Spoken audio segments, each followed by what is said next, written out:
Welcome to the League of Extraordinary Gentlemen. To stop him, you must lead a team like nothing the world has seen. Our transportation has arrived. You have 4 days. We're laying out a feast for you at the Sizzler. First, tender, tasty Gulf Rock shrimp, like miniature lobster tails.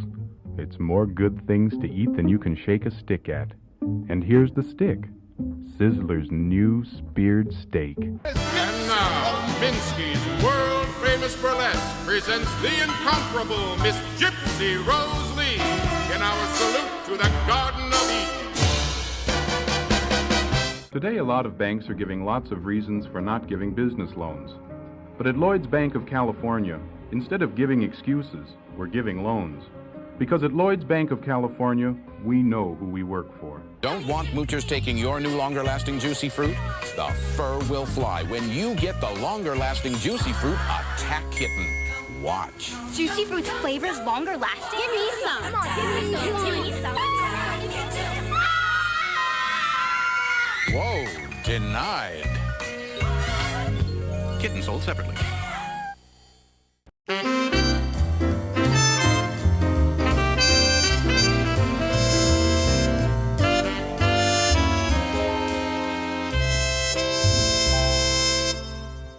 If you watch a lot of TV and movies, you've probably heard this man's voice.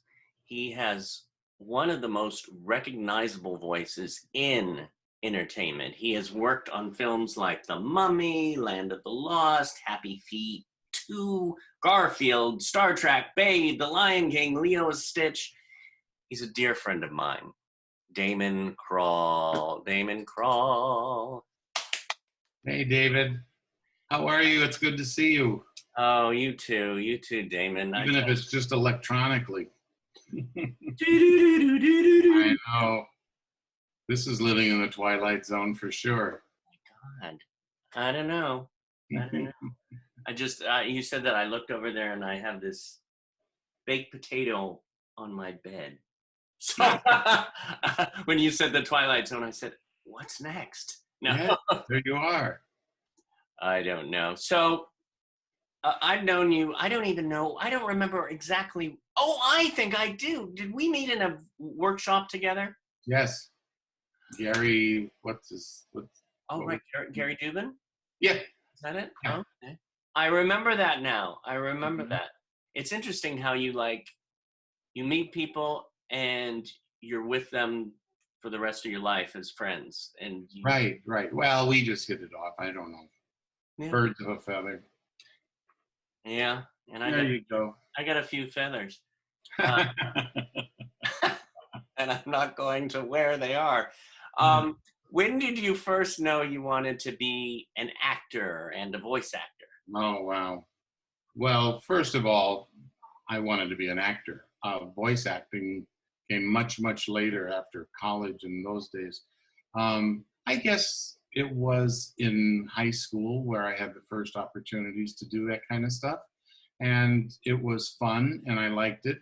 And I remember I lived in Ventura at the time, and we were in the Southern California, I don't know, some kind of competition, high school plays. And we came down here to Providence High School by the hospital.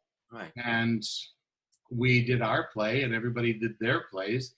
And I won the Best Actor award. So I thought, oh, maybe this is something I could do. So yeah, I majored in theater and went on from there.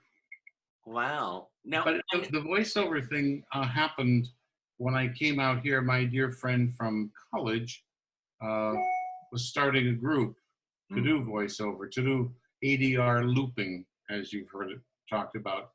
And she said, I think you'd be very good at this. And I said, I have no idea what you're talking about. So she said, come on in. So I went over to Paramount Studios, which for me was a big thrill in those days. I'd never been on a studio lot unless I was on the Universal tour.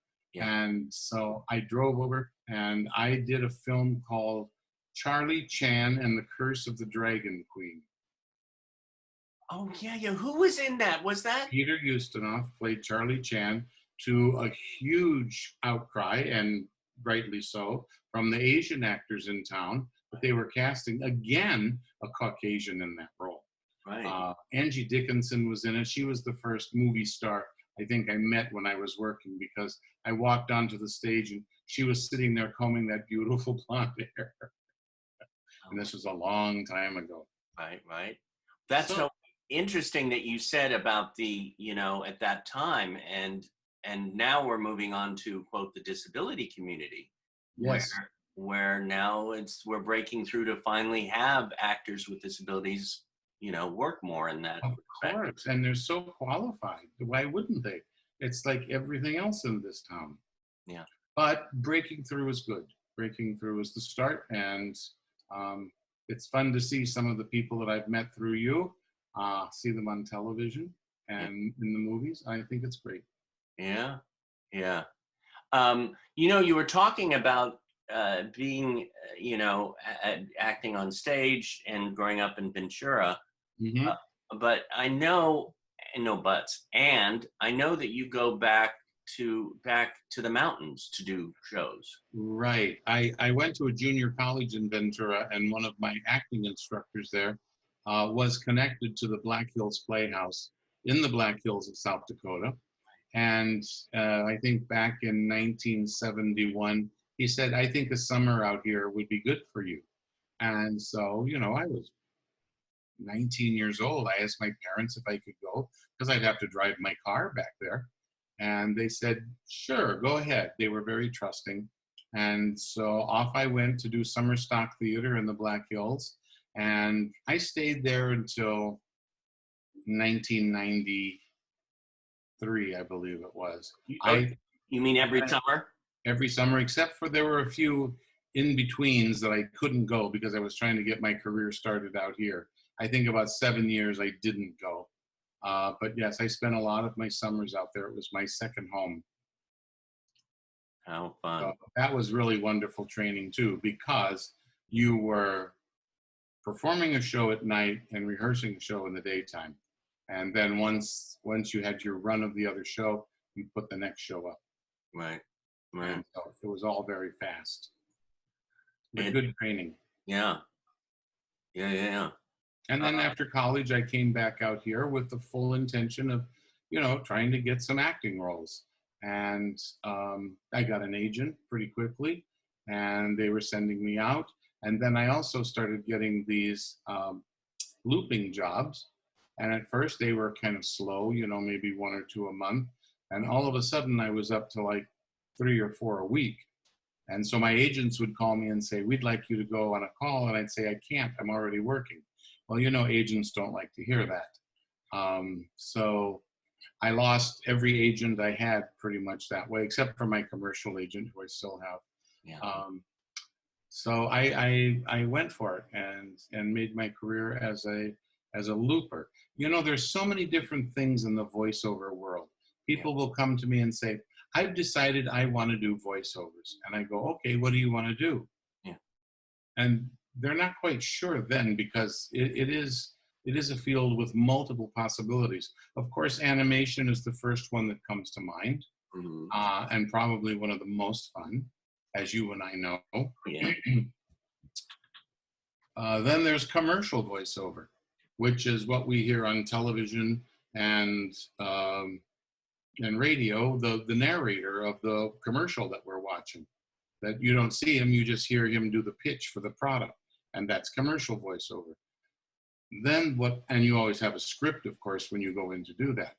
What I do and did for 37 years was go in and look at film on a screen and decide what kind of voices we needed throughout that scene, because the extras never talk on the set.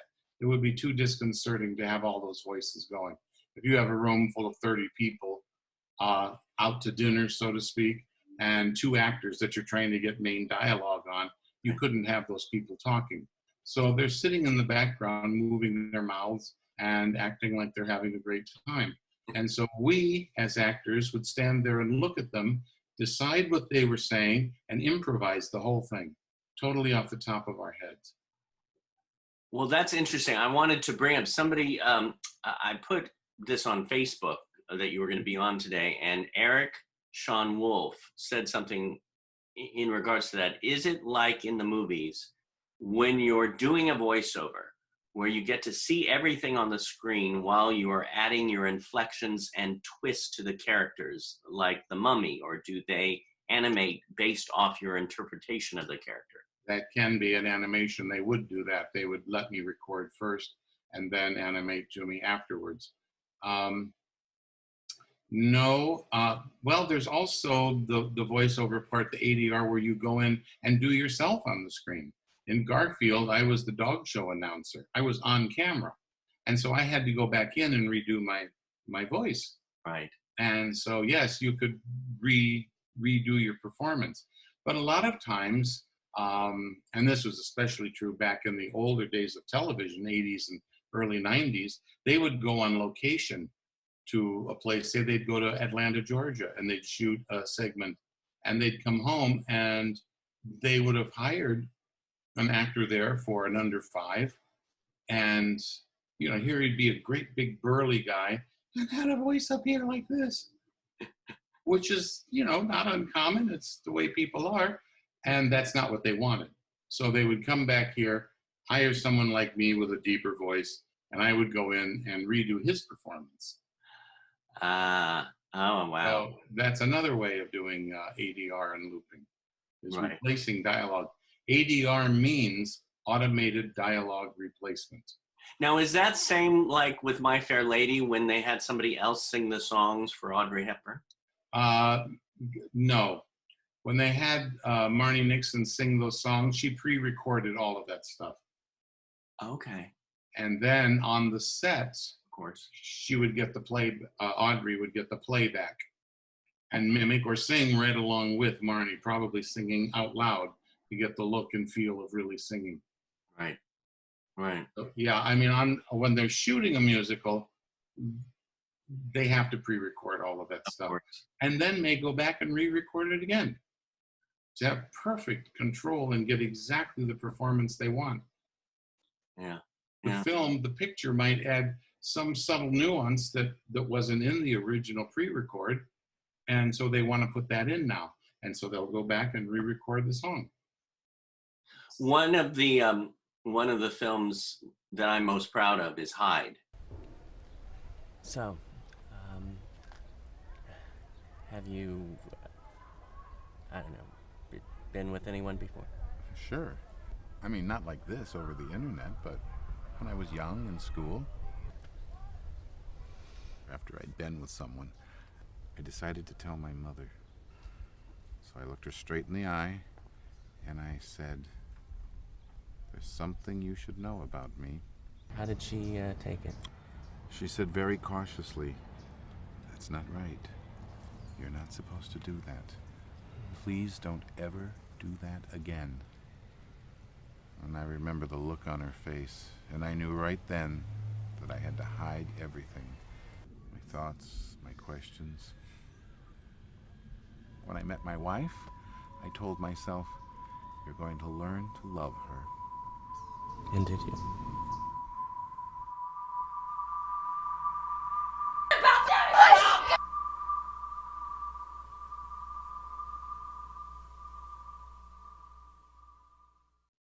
Yes. You and I did together. And I remember that time afterwards. It was the first time in this big room that I guess ADR, that's what I was. That's what you were doing for your character.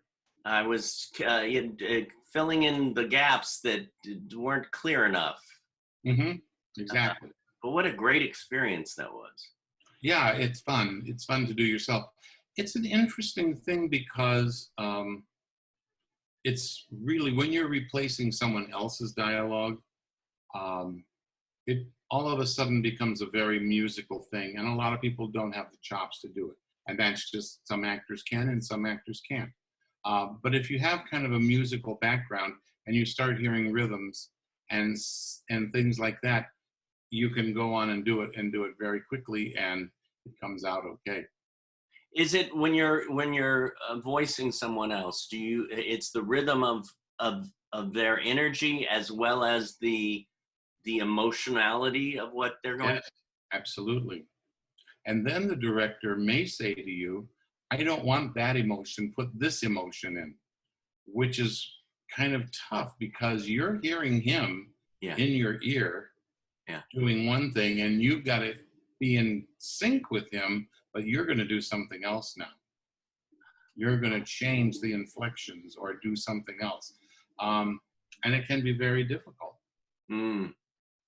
but lots of fun. I always loved it. Yeah, I could see it's like, it could be difficult, but I love it. Yeah, it's a challenge.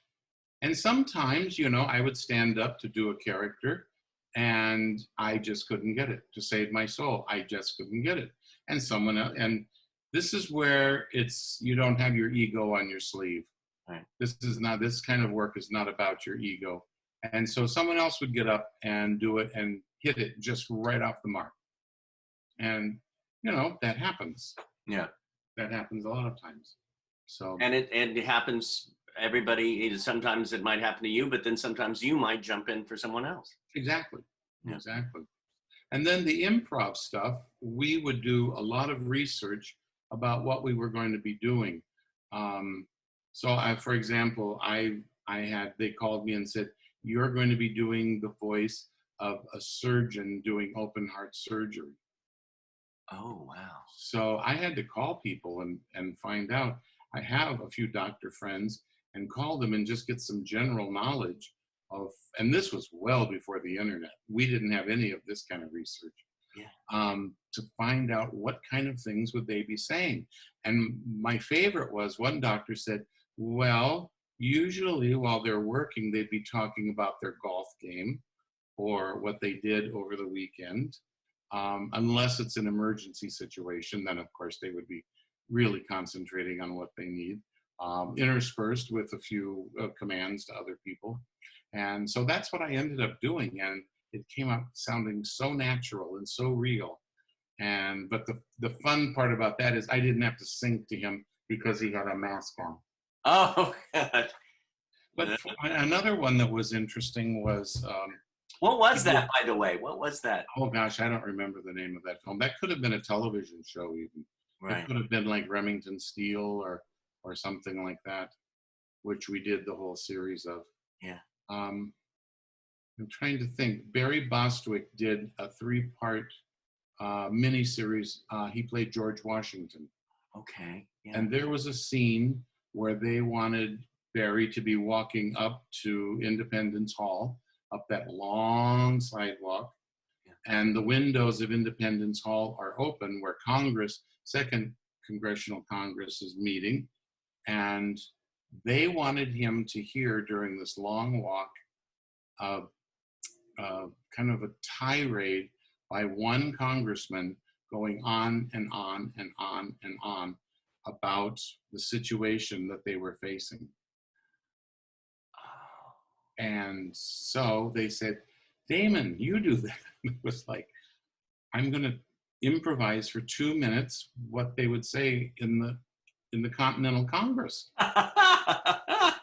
And for somehow the grace of God went into my head, and I started in on the tea taxes and all the representation, or, you know, taxation without representation.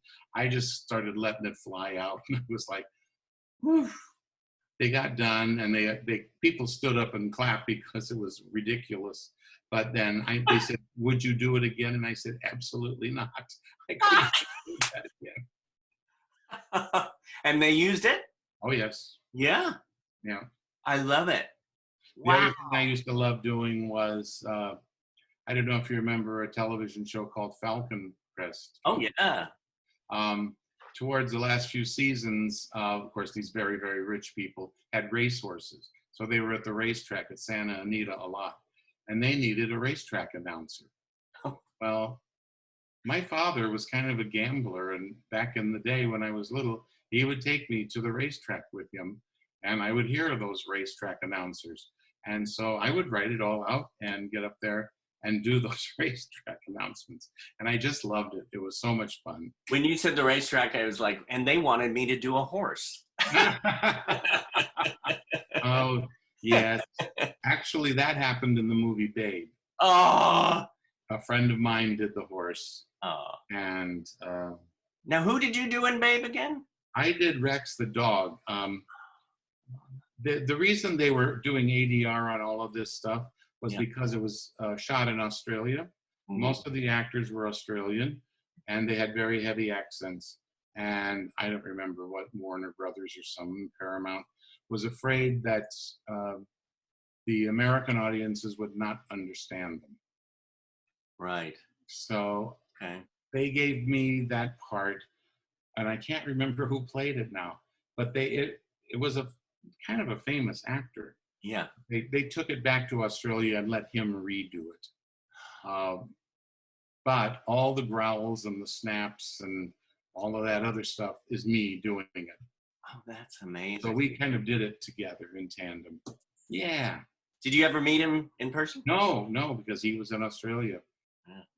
It's time to take a trip. Well, I not want to say it right was now. Guy Ritchie, but I can't remember now. Yeah. Could have been Guy Ritchie. But it was, a long time ago. Right. And they auditioned a lot of people here to do the part. And I happened to be running the sessions for our casting person.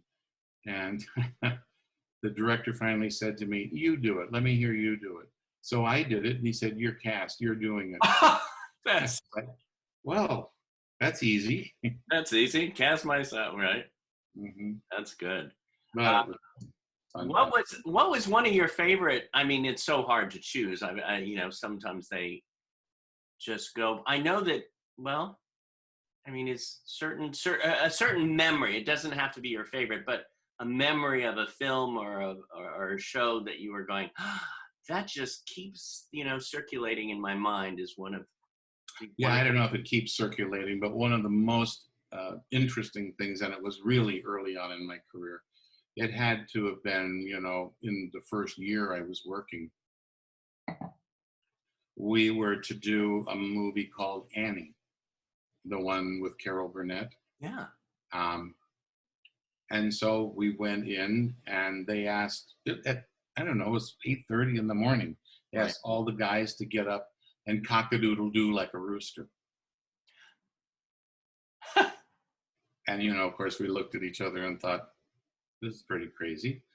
And so we did it. And the director, John Huston, said, "You do that." And then he left. He didn't stay. And I had no idea what I was doing. But what happened is Rooster Hannigan is Miss Hannigan's brother that comes in, and he couldn't cock-a-doodle-doo. He could do all the singing and dancing and all the other fun stuff, but he couldn't cock-a-doodle-doo like a rooster. So every time he had to do that, he would put his hands, do the whole thing, but my voice would come out of his face. I gotta watch that again. Yep. Oh my God. What? Fun stuff. Fun stuff. I remembered something that you had said a couple of questions ago, and it's really about when you had to improvise for 2 minutes, and it was a detailed, back in the whatever age. So it's really important to have schooling across the board. Some people say, I want to be an actor and I'm going to be, but history and math and Spanish and that's one of my things that I tell young actors: start being observant, and that goes for school too. Everything you're learning in school, you may be able to turn around and use it to your benefit as an actor, because who knows what you're going to do in your career. You could play from one end of the field to the other, and all of that will help. And even if you don't remember it, you at least know where you can go find it. Right. And just to have that embedded into you, the levels of history and I always found it very important. That was, the one thing and just be observant. Everything that's happening around you, you never know when that's going to turn around and go, oh, wow, I remember seeing that. It was a fight somewhere, and I just watched it. Right. Odd things. Watch people. Right? Watch people learn from everybody. That's what you're going to be doing, creating those characters. Well, I have to say, two of my favorite pieces that I've worked on, projects, were done, both of them were with you. One was Hyde, Mm-hmm. and the other one was Heavenly Peace. I know.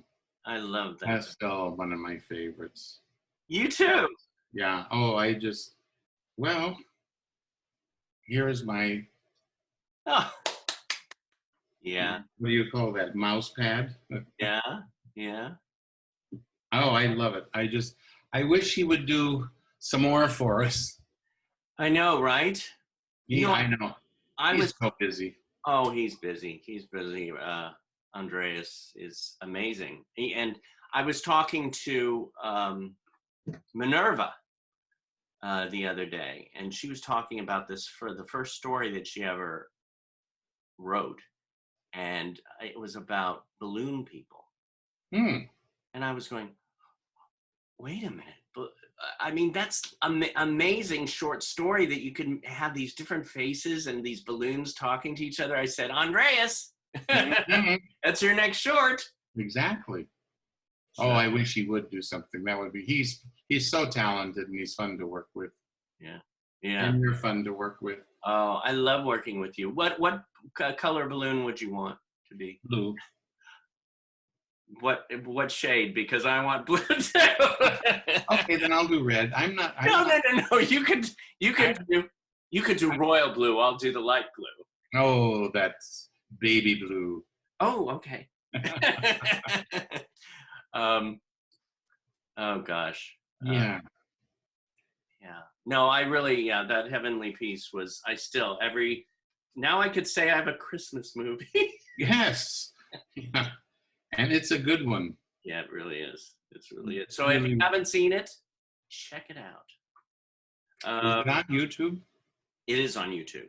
Yeah, good. It's on YouTube, so you'd see it there. And then, of course, there was the famous where I worked on Prince of Tides. Tell us about working on the Prince of Tides with Barbara. Yes. She was the director. No. And she was there. And it was very interesting because there were a cohort of people just around her doing stuff all the time, like assistants and whatever.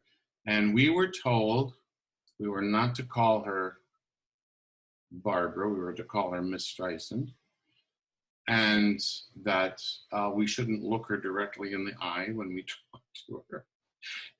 And what else? That we shouldn't talk unless spoken to.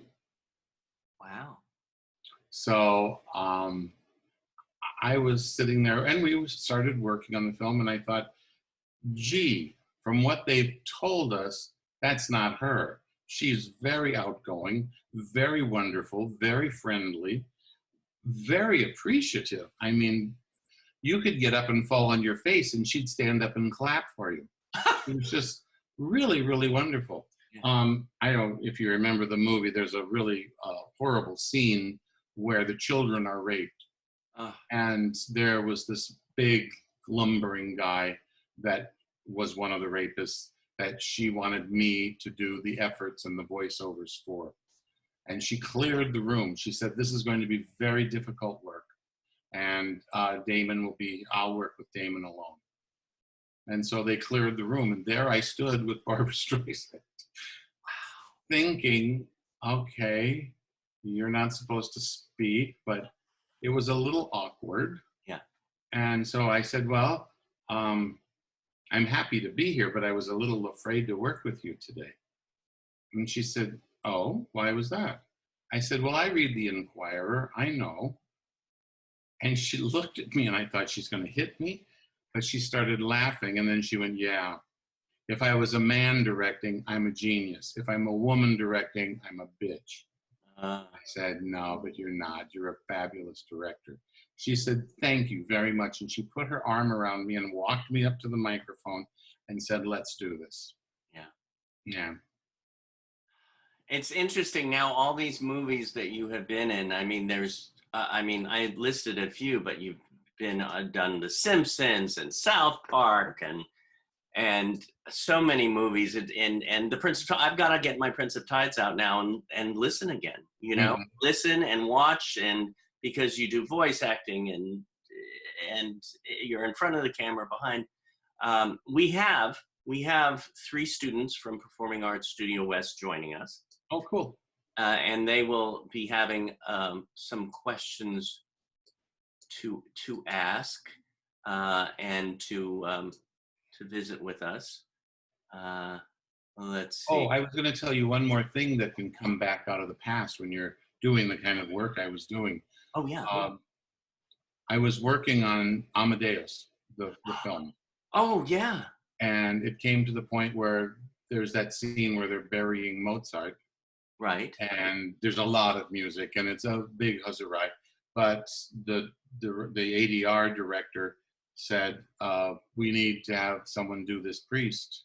Right. Who could do that? And I said, well, back then, the priest would not be speaking anything but Latin if he was doing a service right like that. And he does. He has his book open, and he's doing the ritual of burial.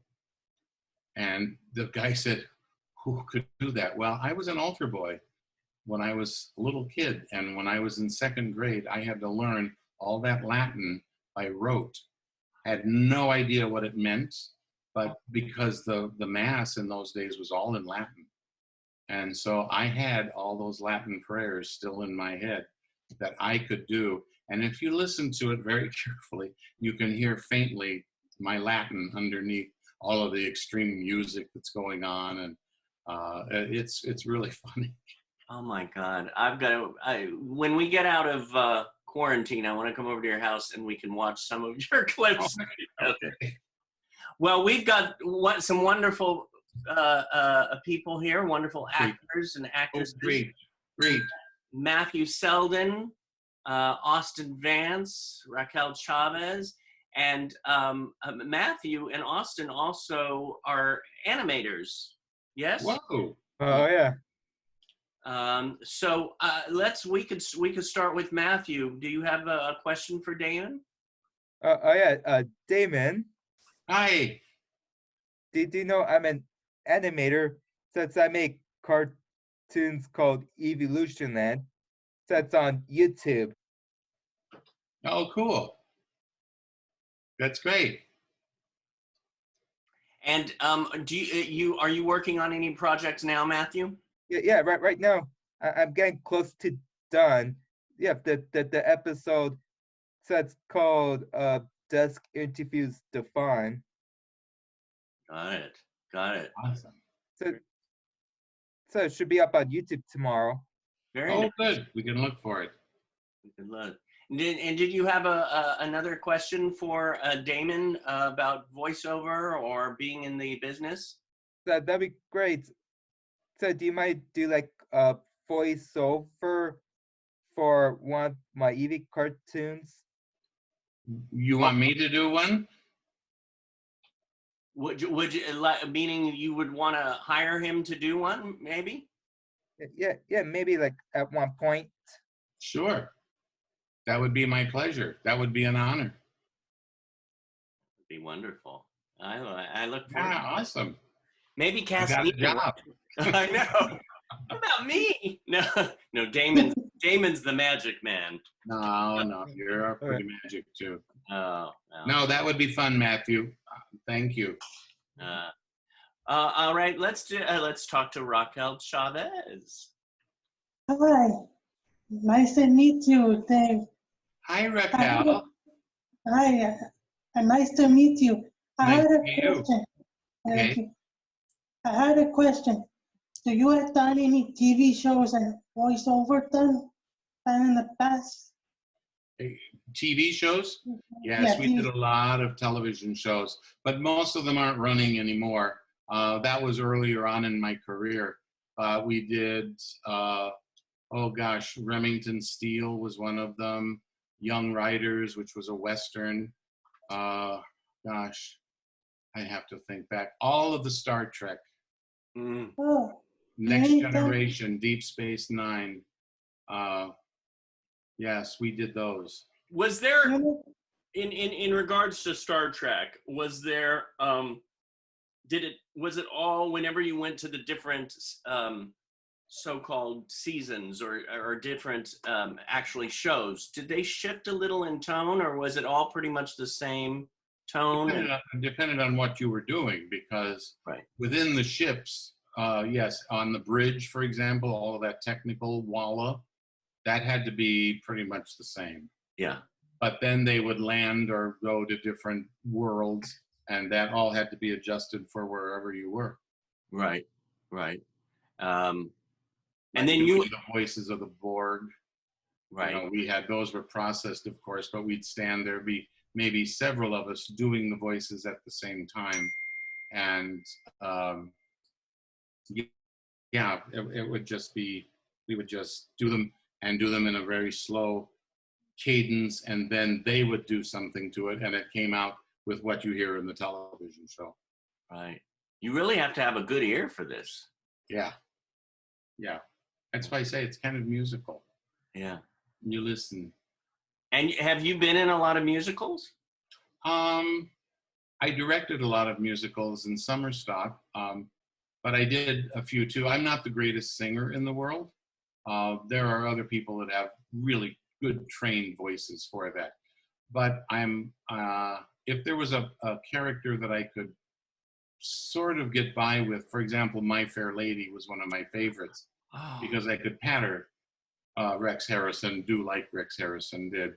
Yeah. And that was one of my favorite characters to play. play. I could so see you in that. I did the show 4 different times, I think. Mm-hmm. I love it. So that was lots of fun. Raquel, did you have a second question? Do you have done any commercials in then? Well, when I did commercials, I was on camera. They were filming me. And there haven't been too many of those because I never had time to go do them. One of the last ones I did that aired it, and that's got to be, maybe before you were born, was for Juicy Fruit. There was one for Carbonite, which was the first cloud, you know, where you could store your computer things on the cloud. But yeah, that was fun. That was fun to do them. Thank you. You're welcome. Thank you for asking. You're welcome. Mr. Austin Vance. Hello. Hi. Hi, Austin. How are you? I'm good. Good. How are you? I got a question. All right. What inspired you to work on voiceovers for animated films and shows? What inspired me? Well, as you know, it's a business, and someone offered me a job. And that's how that got started. I had no idea. I'd never done anything like that. I'd always been the actor on camera or on stage. And so when they wanted me to just use my voice, I really wasn't quite sure what I was in for. And so I went and did the work, and I guess I did okay. They kept calling me back for quite a number of years. But it's a great business to be in, doing this, because I'll tell you what, Austin, I never wanted to be a big movie star where people would recognize me if I went out on the street. That didn't interest me. But I could work all the time doing voiceover, and nobody knew it was me. So I could keep my own anonymity and still have a career. I like to listen to old-time radio shows from the 1930s and 40s. I thought, what a cool thing. All you had to do was read your lines, but you could act with your voice and not have to worry about your body. And so I just thought that was very cool. So when I started doing this, I equated it with old-time radio programs. And in fact, now I'm the host of a radio program that's been revived called Suspense. Yes. And it's like a podcast. You can get it on Spotify and some other thing. Apple, I think, carries it too. but they're great episodes. I'm not in every episode, but I am the host, the guy that opens and closes it.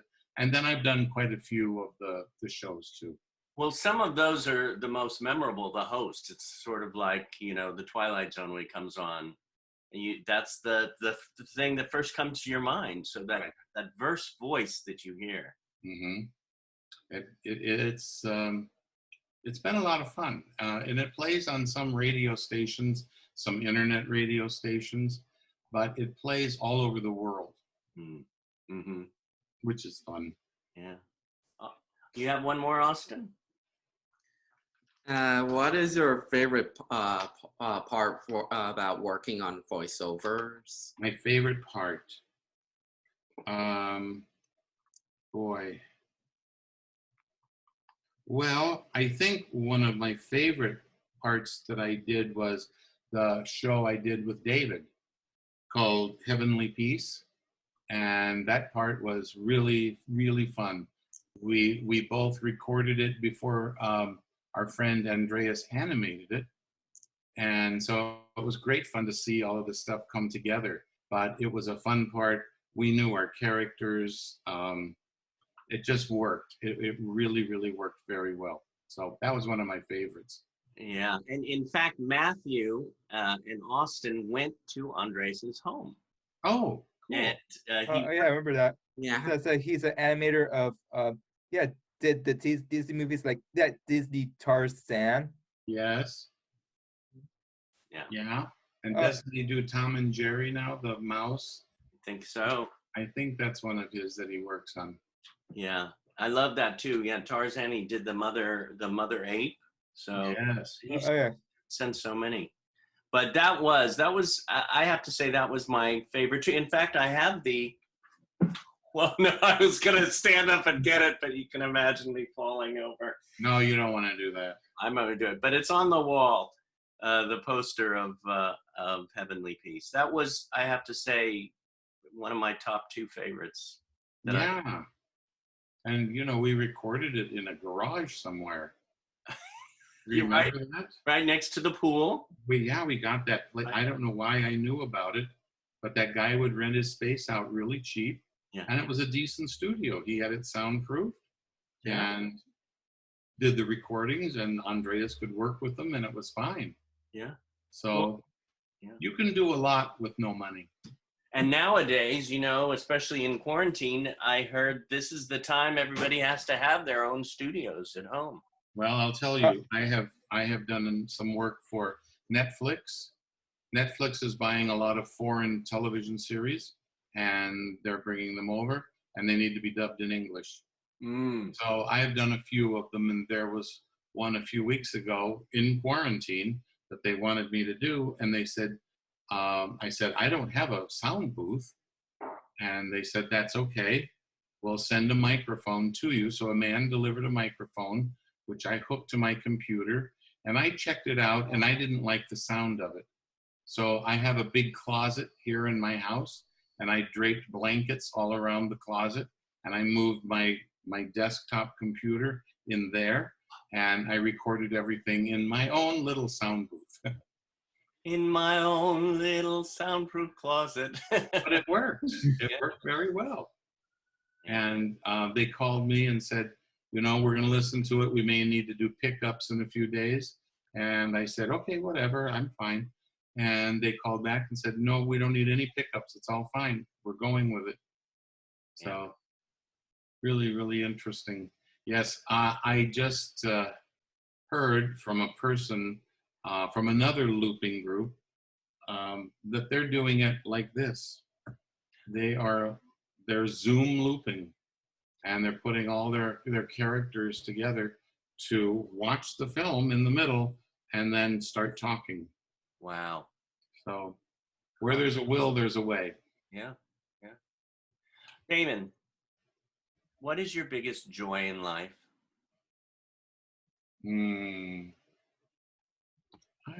I think doing things for people. I like being able to do things for people. I work for free a lot. But if I find some young person that's getting started and they need me to do something, I like to be able to do that and help them. Because people helped me, that's for sure. And giving back, I think, is a great. Other than that, I like to travel, which I can't do now. Right. I can't go anywhere. Well, So that's okay. soon, hopefully. Soon we'll be out of this. Well, thank you, Matthew and Austin and Raquel, for being here. You're welcome. Bringing in You're welcome. questions. Thank you, Matthew and Austin and Raquel. You're welcome. You're welcome. Damon, did too. thank you. It is, I use this word, but it's so true. You are a true blessing to have as a friend. Oh, bless your heart, as you are. Thank you. Come inside, my friend. He knows your future, too.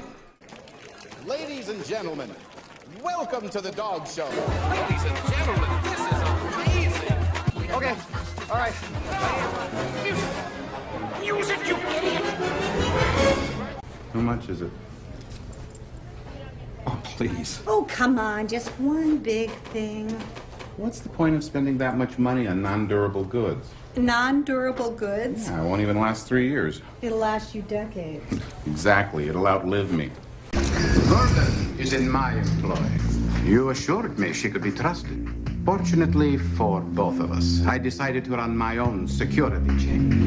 The money has been wired to your offshore account, Mr. Harris. But if you expect us to continue working together, might I suggest that you screen your partners more carefully? Dispose of them.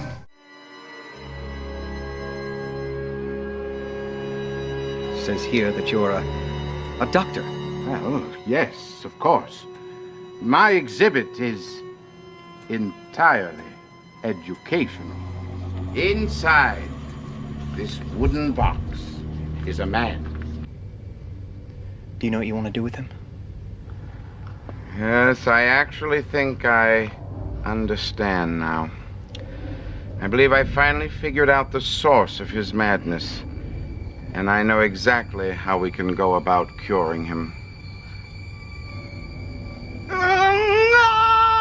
Memo to George Norton regarding written apology, regarding complaint by J. Norton, regarding inappropriate age remark. It's not necessary. Yes, it is, Ms. Norton. I'm looking forward to a good working relationship with you in this company. Now, if you'll excuse me, things are starting to pile up.